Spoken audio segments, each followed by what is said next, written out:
السلام علیکم ورحمۃ اللہ وبرکاتہ۔ قبر کا عذاب بڑا سخت ہوتا ہے۔ جب ہم لوگ قبر کی باتیں سنتے ہیں تو ہمارے رونگٹے کھڑے ہو جاتے ہیں، اور حقیقت بھی یہی ہے کہ قبر کا عذاب بڑا سخت ہے، قبر کی منزل بڑی سخت ہے۔ جو قبر کی منزل میں پاس ہو گیا تو اس کے لیے آگے کی ساری منزلیں پاس ہوتی چلی جائیں گی، اور جو قبر کی منزل میں فیل ہو گیا تو اس کے لیے بعد کی منزلیں میں بھی بڑی دشواری ہوگی۔ ہم سب کو قبر کے عذاب سے پناہ مانگنی چاہیے اور قبر کے عذاب سے بچنے کی اللہ سے دعا کرنا چاہیے۔ آج میں آپ کو دو چیزیں ایسی بتانے جا رہا ہوں جس کو کرنے سے انشاءاللہ ثم انشاءاللہ قبر کی منزل ہمارے لیے آسان ہو جائے گی، اور قبر کے عذاب سے ہم اور آپ مرنے کے بعد بچ سکتے ہیں۔ وہ دو کام کیا ہیں؟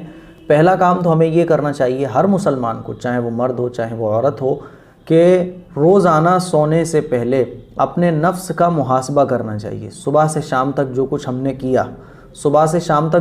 نے کیا، اس پر غور کرنا چاہیے کہ میری زبان سے کتنے لوگوں کا دل دکھا، کون سے مجھ سے گناہ ہوئے، کون سے کام ایسے ہوئے جس سے اللہ اور اللہ کا رسول ناراض ہوتا ہے۔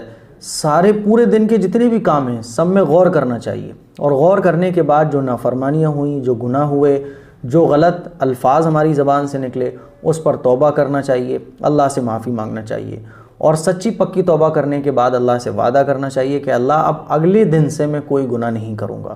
روزانہ اس طرح اپنے نفس کا محاسبہ کرنا چاہیے، اور روزانہ توبہ کرنے کے بعد ہی سونا چاہیے۔ اب توبہ کرنے کے بعد سونے کا سب سے بڑا فائدہ کیا ہوگا؟ اگر اس رات میں ہمارا انتقال ہو گیا تو ہم توبہ کیے ہوئے اس دنیا سے جائیں گے، ہمارے گناہ بخشائے ہوں گے جب ہم اس دنیا سے جائیں گے۔ اور آج کل جو ہم لوگ توبہ نہیں کرتے ہیں، پھر ٹی وی کا ریموٹ ہاتھ میں پکڑ کر سوتے ہیں، یا پھر مووی فلمیں سانگ سنتے ہوئے سوتے ہیں، تو کوئی توبہ نہیں ہوتی مہینوں۔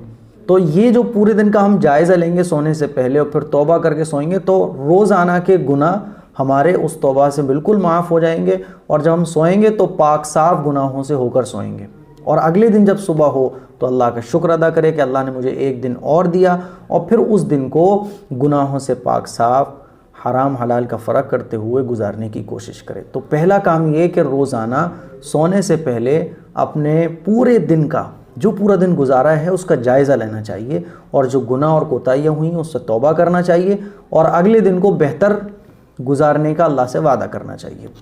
پہلا کام۔ دوسرا کام کیا کرنا ہے؟ دوسرا کام یہ کرنا ہے کہ سورہ ملک پڑھ کر سونا چاہیے۔ سورہ ملک کے بارے میں آتا ہے کہ یہ سورہ ملک قبر کے اندر فرشتوں کے سامنے آ کے کھڑی ہو جائے گی اور کہے گی نہیں، اس کو عذاب نہیں دو۔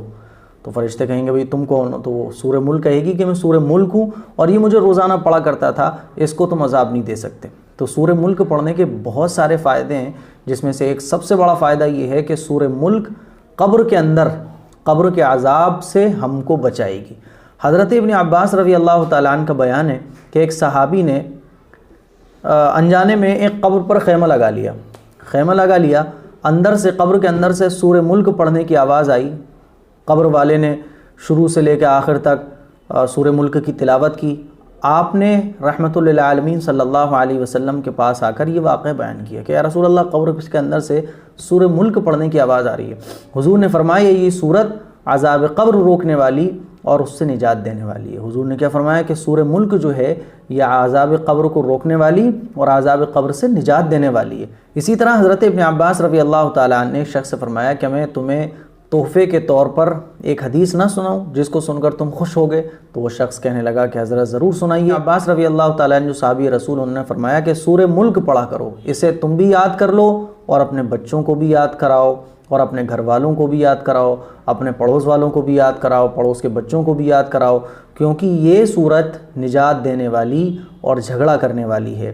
یہ قیامت کے دن اپنے پڑھنے والے کے لیے رب سے جھگڑے گی، اور اگر وہ جہنم میں ہوگا تو رب سے درخواست کرے گی کہ اللہ اس کو نکالیے جہنم سے، یہ مجھے روزانہ پڑھا کرتا تھا۔ یہ قیامت کے دن اپنے پڑھنے والے کے لیے رب سے جھگڑے گی، اور اگر وہ جہنم میں ہوگا تو رب سے درخواست کرے گی کہ آپ اسے جہنم کے عذاب سے بچا دیں۔ اللہ تعالیٰ اس کی وجہ سے عذاب قبر سے بچا کر رکھتا ہے۔ کیا فرمایا صحابی رسول نے کہ سورہ ملک پڑھنے کی وجہ سے اللہ تعالیٰ عذاب قبر سے مرنے والے کو بچائے رکھتا ہے۔ حضور علیہ الصلوۃ والسلام نے ارشاد فرمایا میری خواہش ہے، کیا فرمایا حضور نے؟ میری خواہش ہے کہ سورہ ملک میری امت کے ہر فرد کو یاد ہو۔ تو سورہ ملک یاد ہونا چاہیے زبانی، اور جب ہم سوئیں تو سونے سے پہلے سورہ ملک پڑھ کر سوئیں۔ اس سے کیا ہوگا کہ عذاب قبر سے ہمیں نجات ملے گی، عذاب قبر سے ہمیں آرام ملے گا۔ اور اسی طرح سے آپ علیہ الصلوۃ والسلام نے ارشاد فرمایا 30 آیات والی سورہ ملک نے اپنے پڑھنے والے کی اس حد تک سفارش کی کہ اللہ نے اسے بخش دیا۔ حضور نے فرمایا کہ یہ سورت 30 آیتوں کی ہے اور اس کا نام سورہ ملک ہے، یہ اپنے پڑھنے والے کے لیے اللہ سے اتنی سفارش کرتی ہے، اتنی سفارش کرتی ہے کہ اللہ اس کو بخش دیتا ہے۔ تو اگر عذاب قبر سے ہم اور آپ بچنا چاہتے ہیں تو 2 کام کرنا ہے، ایک تو محاسبہ، روزانہ صبح سے شام تک جو کچھ کیا ہے اس کا جائزہ لینا ہے، اور غلط کام، گناہ، جتنے بھی چیزیں غلط ہوئی ہیں اس پر اللہ سے توبہ کرنی ہے، تب سونا ہے۔